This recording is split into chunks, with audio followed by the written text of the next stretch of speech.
Siniguro ni Pangulong Ferdinand Marcos Jr. na hindi titigil ang pamahalaan sa pagpapatupad ng mga mahalagang programa para sa mamamayan.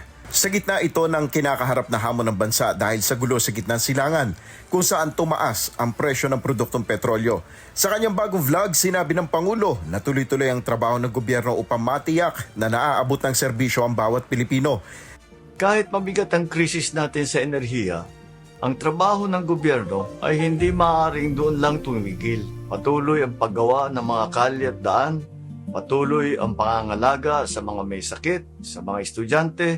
Hindi pwedeng huminto ang pagpuksa sa krimen. Hindi rin pwedeng tumigil ang pagsuporta sa ating mga atleta, sa kultura, sa sining, sa turismo. Dagdag ng Pangulo, hindi niya hayaang mahinto ang ibang proyekto at programa ng pamahalaan dahil lamang sa kinakaharap na krisis sa enerhiya ng bansa. Patuloy ang trabaho sa lahat ng sangay ng gobyerno. At yan naman talaga ang dapat dahil hindi natin hahayaang maparalisa ang serbisyong binibigay ng gobyerno. Ano man ang problemang hinaharap.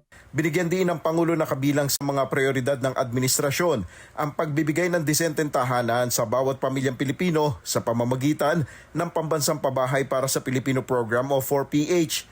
Noong nakarang linggo, personal na ininspeksyon ng Pangulo ang ilang housing project sa Pampanga para tiyaking maayos, ligtas at dekalidad ang mga itinatayong tahanan para sa mga benepisyaryo. Nel Maribohok, humahataw sa balita ngayon.